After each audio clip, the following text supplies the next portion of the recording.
Assalamualaikum dan salam sejahtera. Kita bertemu lagi di Sembang-Sembang ASMB di mana kita bincangkan topik-topik mengenai wang ringgit, macam mana kita nak menguruskan perbelanjaan harian kita, hutang kita, dari pelaburan kita hingga ke perwarisan supaya kita dapat sama-sama menguruskan wang ringgit dengan lebih baik. Episod hari ini kita bawakan ada ASB, mengapa masih tertipu? Untuk kita bincangkan topik hari ini, kita bawakan tetamu istimewa iaitu Pengerusi Persatuan Pengguna Islam Malaysia yang berbahagia Datuk Nazim Johan. Terima kasih Datuk. Assalamualaikum. Waalaikumsalam. Sudi bersama kita. Sihat Datuk? Sudi. Alhamdulillah. Alhamdulillah. Itulah Datuk dengan pengalaman di PPIM mesti banyak mendengar dan membantu kes-kes di mana orang terpedaya dengan skim cepat kaya, scammer semua ni Datuk kan. Apakah rata-rata punca yang mereka boleh terpedaya ni Datuk? Kalau boleh Datuk kongsikan. Yang satu tarikan. Tarikan return. Bila return tu tinggi, memang orang excited lah. Pulangan tinggi tu macam mana Datuk? Banyak ke? 10% sebulan, you 10% berapa lama? Alah, hai, wah. Tetapi memang begitu. Memang bertahun-tahun lah kita. Itu 10% sebulan, kadang-kadang sampai 15% sebulan. Jadi 15% sebulan ni pun banyak juga. Pelaburan apa yang boleh dapat sampai tinggi? Tetapi itu memang itulah skim tipunya tu. Itulah dia punya skim tu. Banyak. Yang kebelakangan ni pun ada yang kena tipu tu sampai 500 juta. Aduh. Terkini ni. Itu macam dalam menjalankan bisnes dah tu. Oh ya. Orang persendirian ni. Ya. Macam yang mana? menipunya pun profesional, masuk lawyers, masuk apa benda. Jadi orang percaya. Yang tertipu, adakah kita nak kata tak kurang pandai ke? Tapi rasa-rasa kalau baca berita Dia tu, tidak, golongan profesional pun boleh tertipu. Dia bukan pasal kurang pandai, pasal pengaruh tu kuat. Telefon, kita terima panggilan daripada mahkamah. Jadi kita takut. Oh takut. Dia menggunakan faktor takut. Dan faktor seronok. Okey. Ada barang nak sampai ni, seronok. Seronoknya. Jadi dua benda ni biasanya digunakan dalam kehidupan untuk mempengaruhi. Benda-benda yang kita tak buat pun kita akan buat. Sebab dia bermain dengan psikologi dia kita. menggunakan fear ataupun happiness, excitement. Jadi benda ni memang berlaku. Dan ia berlaku hari-hari. Contohnya panggilan daripada mahkamah. Ni ada kes you ni, alamak dah ke mahkamah pula. Yalah, jadi itu pun akan membuat kita membuat keputusan yang tak masuk akal. Tapi sepatutnya Datuk, kita sendiri patut tahu diri kita kan. Mana pula kita ada kes mahkamah. Dia terjadi. Memang sebenarnya kan? Bila dia buat dengan cara betul. Kalau mahkamah, memang kita tak ada mahkamah pun, tapi itu mahkamah tu ditranslate into courts mammoth. Aduh. Dan ini biasa. Yang tu biasa sangat. Lepas tu of course JPJ lah, custom lah, semua-semua ni.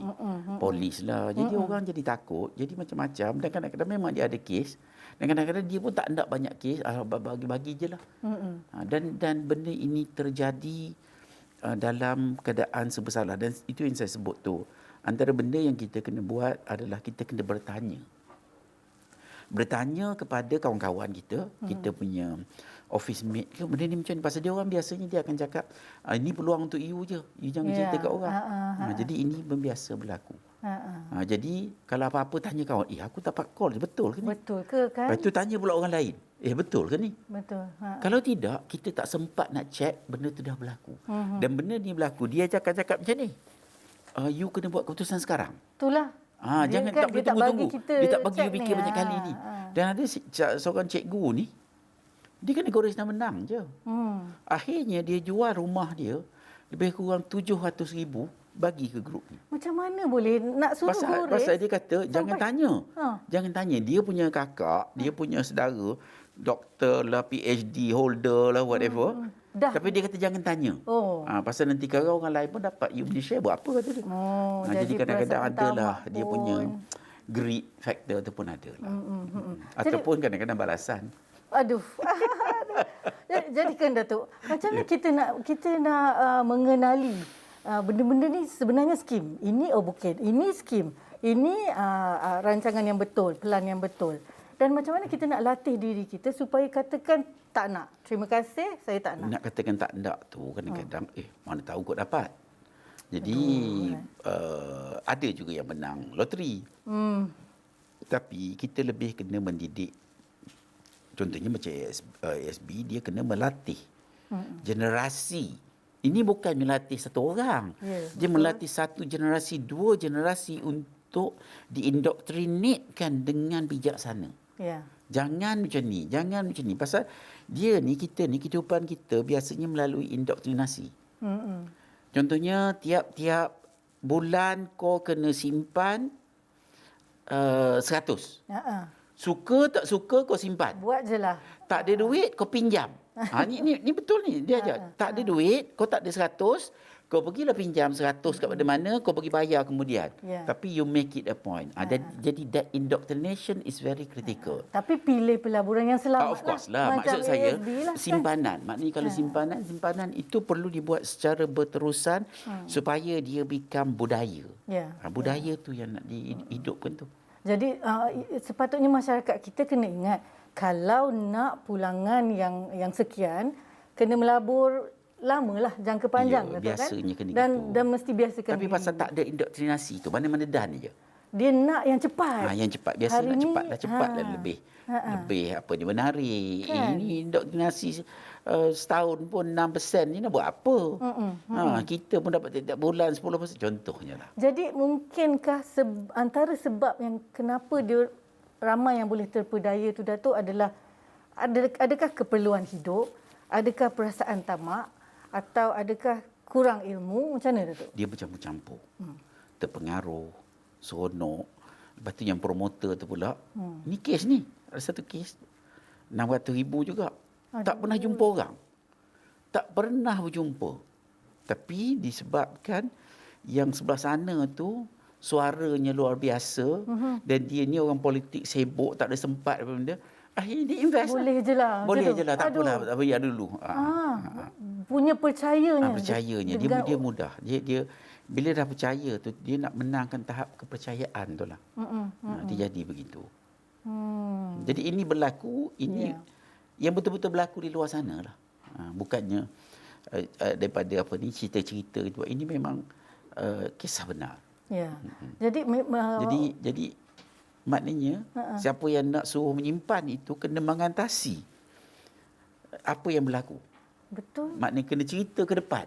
Betul. Kalau tidak, dia ikut je. Dia macam pakar psikologi juga. Memang dia pandai. Datuk, ya? Dia pandai. Saya dimaklumkan ada institut tertentu di luar negara, kerja dia untuk menipu orang saja.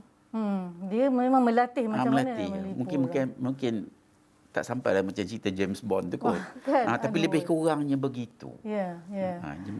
Jadi Datuk, dalam banyak-banyak kes kita dengar, boleh orang terpedaya dengan skim-skim cepat kaya ni, tapi pelaburan yang selamat, yang stabil seperti ASB, dia tak nak pula masuk tu, Datuk.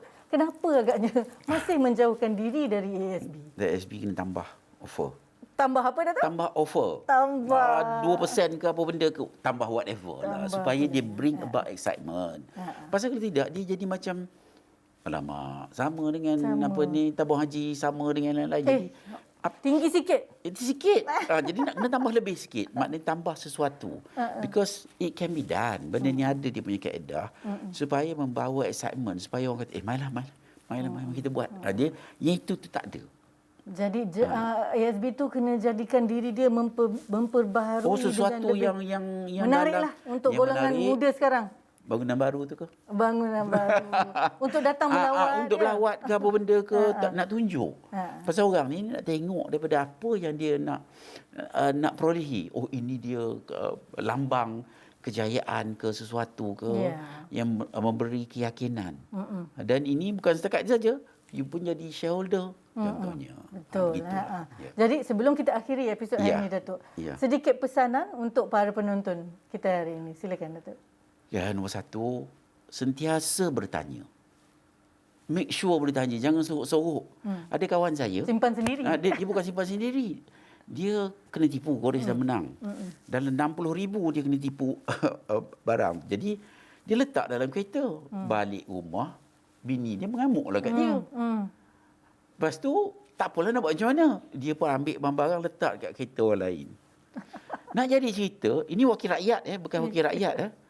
Sekali lagi dia kena. Boleh kena 2 kali. Kena sekali lagi. Dan cerita betul ni. Kadang-kadang kita kan mengarut ni. Dan dia pun memang sekali ni pun memang dia tak bagi dah letak dalam kereta dia. Pasal dia takut bini dia marah. Ya. Jadi dia kena tipu gitu sajalah. Free je kena tipu. Baiklah. Jadi jangan biasa bertanya. Cuma jangan tanya bini lah, takut kena marah. Baik. Kena biasakan bertanya. Itulah bila kita borak-borak dengan Datuk Nazim ni mungkin takkan habis, tapi episod sudah pun sampai ke penghujungnya hari ini. Terima kasih saya ucapkan kepada Datuk. Sama-sama. Sudi bersama kami, dan kepada penonton Sembang-Sembang ASMB, jangan lupa pesanan Datuk. Kita kena buat rujukan, kita kena bertanya dengan orang dan mencari ilmu perancangan kewangan.